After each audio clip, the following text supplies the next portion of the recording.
Такой результат за 9 рабочих дней. Сегодня сформировал 4 ряда. Сделал такую полочку и установил хлебную камеру.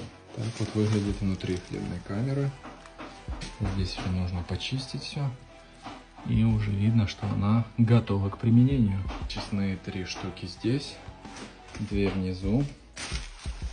На камеру перекрыл вот таким способом.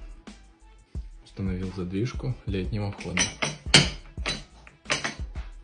Это большая дверца со стеклом.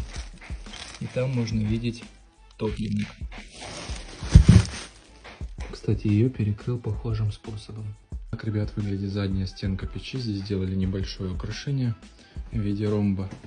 И по задней стенке пойдет также декоративный кирпич темный. Вот таким вот козырьком.